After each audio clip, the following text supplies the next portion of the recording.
Welcome back to Politics Tonight, and thank you so much for staying with us. Tonight, we're focused on the off-cycle elections in Kogi, Bayelsa, and Imo States. And doing justice to this analysis with us is Ken Okolugbo, who is a public affairs analyst. Mr. Okolugbo, good to see you again. Thank you so much for joining us this evening. It's my pleasure. Right. So it's less than 3 days to the off-cycle elections in these 3 states. How would you describe the race so far? Well, it's been quite interesting, especially in Kogi. Kogi seems to have been a flashpoint, and it's very important because this is the first election that will be taking place under the presidency of Bola Ahmed Tinubu. It's very important that Nigerians should see that the Independent National Electoral Commission, who I can say for sure that a lot of Nigerians have lost a lot of faith in the way they have handled elections in time past, that their faith will be rekindled by the way the elections are going to be handled under the president.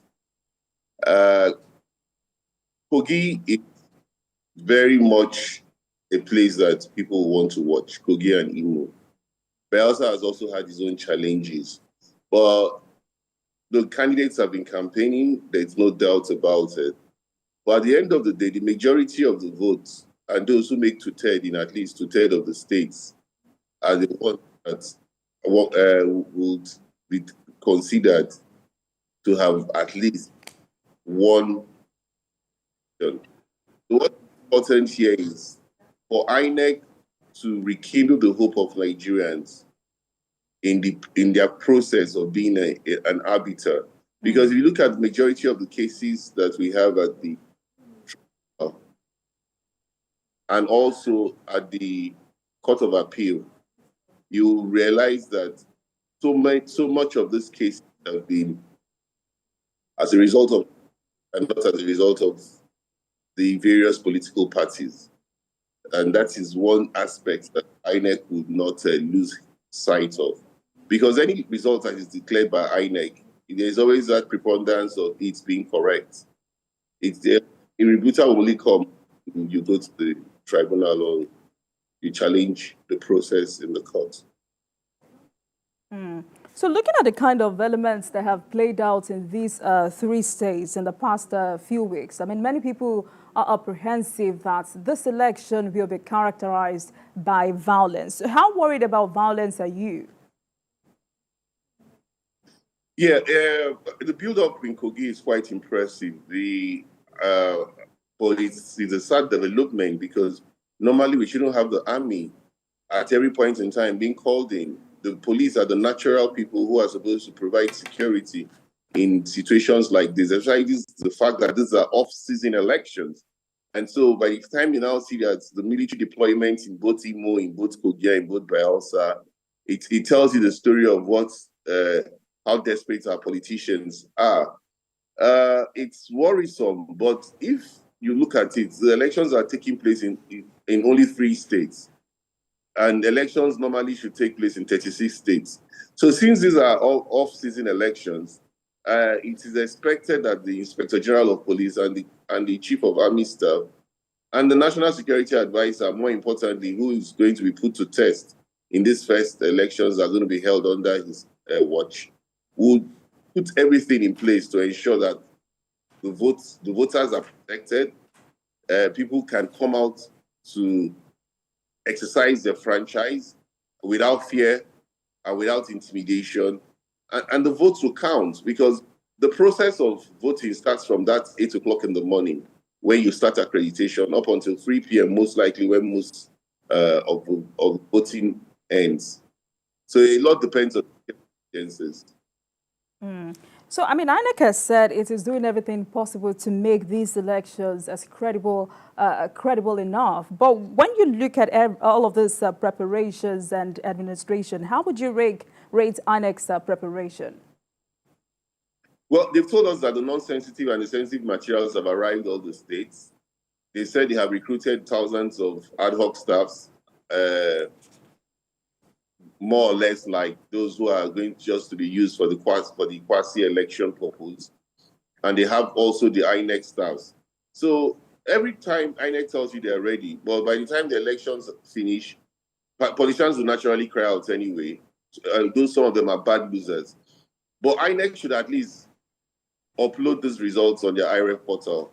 We know the IREF portal is not the only system with which you can collate results. But it is important that Nigerians will see the process as free and fair when you collect the results and you upload the results immediately, because people have that confidence that when results are uploaded, you can't change them. And so if they're able to upload these results in real time, knowing that these elections are just for 3 states, they would also have shown that they are ready to be transparent. And if they ensure that the beavers is used in accreditation, it becomes very difficult for you to manipulate. We have seen it that even though people have condemned it and said, oh, we haven't really seen the difference in the beavers, but we must all call a spade for those who are politicians, that the beavers made a difference in the last elections.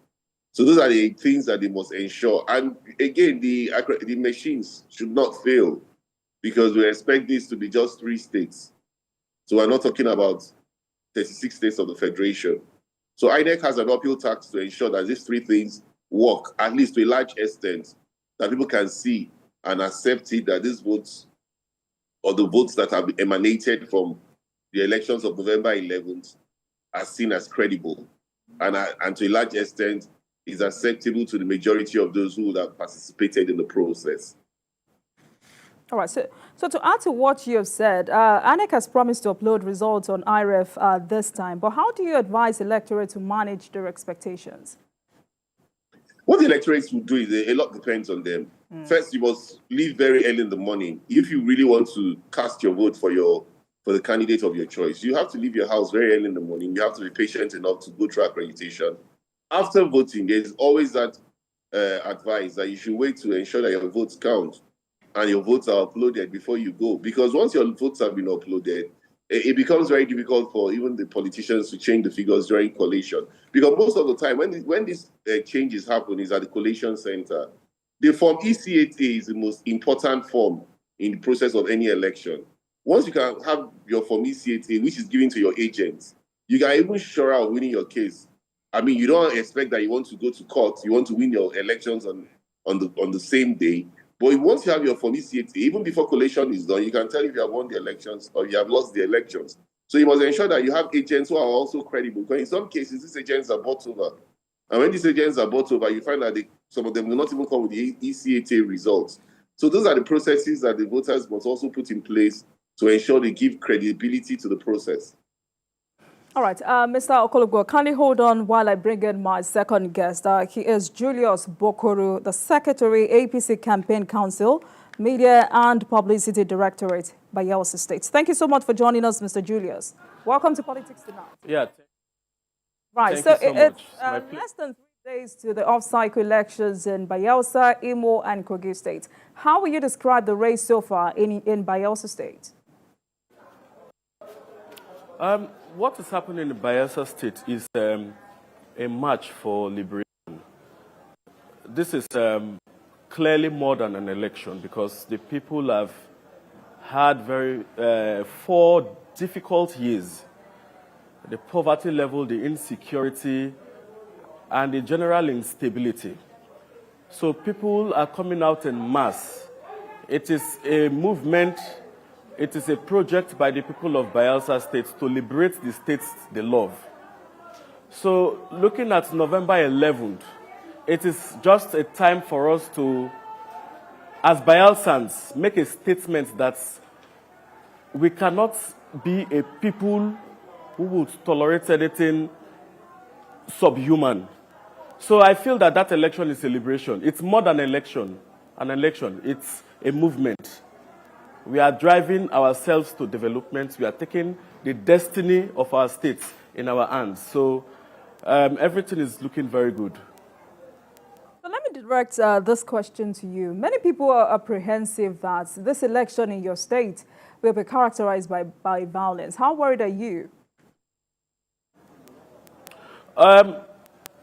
Yes, we are very worried, because if you see the event of, let me begin from Nembe, Basambari.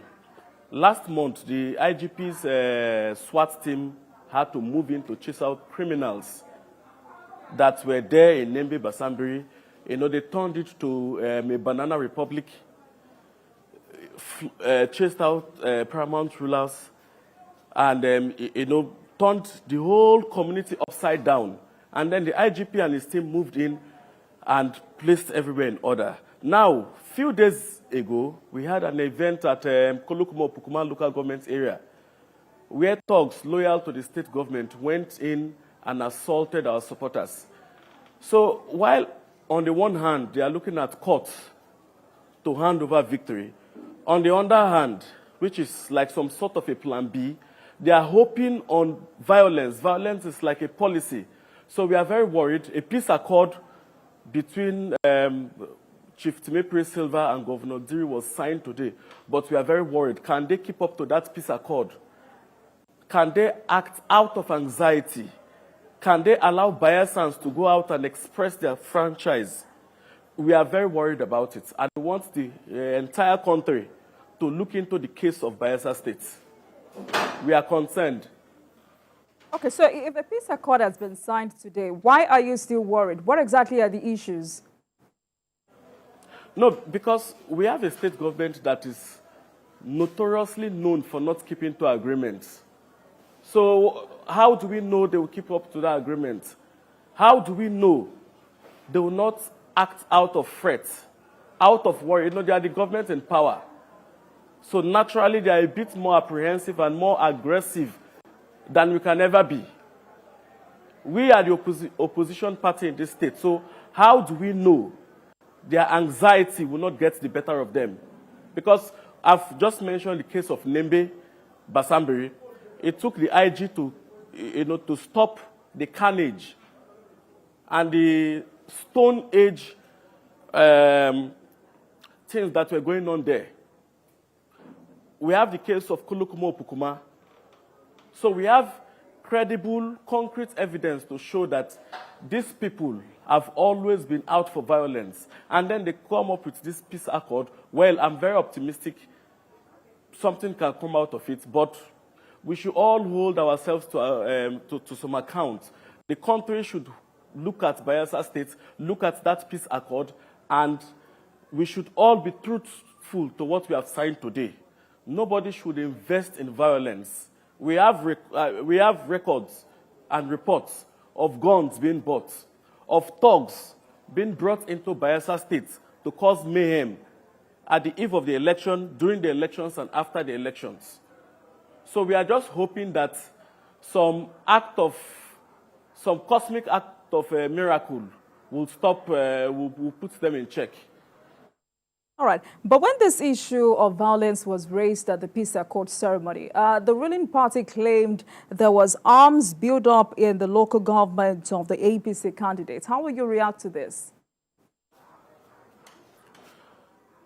Over the years in Bayelsa State, what we have come to understand is that whenever we are accused of something, it's like them projecting their plots onto us.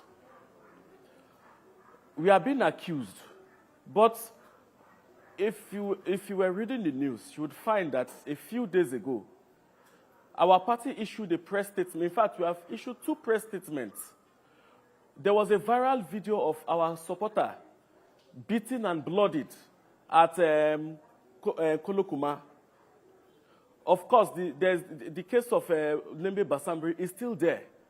We have not been the aggressors. They have been the aggressors. We have issued several press statements. The Nembe Council of Chiefs wrote a letter to the Inspector General of Police because of what this violence. At Okolugbo Pukuma, a king was dethroned because he was suspected, to be sympathetic to the APC. So you can see this level of worry, this level of anxiety.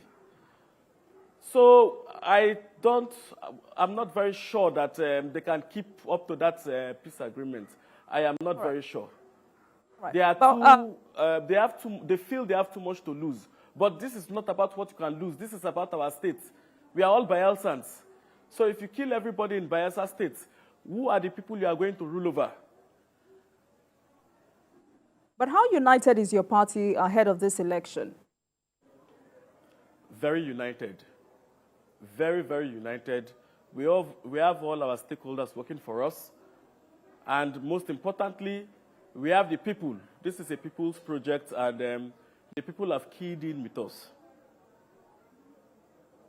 All right. I know it's been a tough race for the governorship candidate of your party since his emergence in April due to some litigations. But how have these affected your campaign? No, of course not. You can see the turnout at our rallies. The crowds are massive. You can, if you come to Yenagua, you would see the general, natural, organic support that we enjoy. So they merely understand that they cannot win on the polls. So the court cases were just forms of distraction. They were not anything serious. They were just distractions. And by the grace of God, we have knocked off nearly all the court cases. Just yesterday, our candidate was imputed back on INEC database. So we are good to go. In 2019, when we beat them overwhelmingly, because of course we have something to campaign with while they don't. All right, so the court somehow made a judgment was procured. But this time around, there will be no procured judgment. This time around, the wishes, the imaginations, and the spirit of the Bayelsa people will come to bear. Yeah, but that judgment may still have to be decided by the Supreme Court. How apprehensive are you about that? No, not at all. There is no apprehension about it. None. I'm sure the Supreme Court will do what the lower court. When it comes to our judicial system, it's very mathematical. So I think the same process will play out. All right, I'll get back to you. Mr. Okolugbo, let me come to you. INEC is saying it is ready, and to say the fact, I mean, all eyes are on INEC this time. Where do you think INEC needs to tighten its belt ahead of Saturday? I didn't hear what your guest said mostly about Bayelsa, but they also have to watch Bayelsa. Bayelsa is a flashpoint. I also think that the race in Bayelsa has not been too fair in the sense that the candidate of the APC was disqualified, and that would have impacted on his preparations for the elections, because when the people think that you're not on the ballot, they get discouraged. Even though the courts now have ruled in his favor and he's been put back on the ballot, the build-up to the elections have been with a lot of tempers at play. And so it's also Imo. If you look at Imo, the Labour candidate was neither here nor there until only recently. People were not sure he was the candidate. And there's been a lot of accusations and counter-accusations. And you can see what the Nigerian Labour Congress is already saying about the Imo state government. And so what INEC would have to do is to show strength that they can be an unbiased umpire at this point in time. Naturally, in this kind of elections, you remove the rec. I don't even see why we should be debating removing the rec in Imo or the rec in Bayelsa or the rec in Kogi. The recs are supposed to have been moved at this point in time, and they will bring in new recs. In fact, in time past, you bring in even the federal commissioners of INEC to oversee such elections, just to make sure that those who have been on ground and who are supposedly have been used to the politicians would not have any role to play in this kind of process. So if INEC can actually show that it can do this, especially since tomorrow is the last day of campaign, it will go a long way in rekindling the confidence of the electorates in INEC. So recently there have been talks about pushing for electoral integrity in Nigeria. Where do we start from? We have to first of all start from the process of registration. Registration is very key. It's been unbalanced. Naturally, you hear that there are polling units that have been they're eliminated, and you'll find that there are no voters. And the integrity starts from the process of registration and the process of actually carrying out internal democracy is another process, but that has to do with the politicians and adhering to the principle of where you stand in terms of sticking to electoral guidelines, from the process of nomination to the process of primaries up to the process of candidates. And it will reduce a whole lot of these pre-election matters and post-election matters. The kind of funds that have gone into pre-election and post-election matters has drained the nation's purse. Because if that money is spent on the economy, it will help to reflect the economy of this country rather than using it in that process. So if the integrity is rekindled from the start of registration of voters up until the nomination of candidates, then we can actually say that we have seen a review, a holistic review. The Justice Wise report is one report that everybody has touted, but let us put our money where our mouth belongs. Maybe we should go back to the Justice Wise report to actually carry out a holistic review of INEC and its process.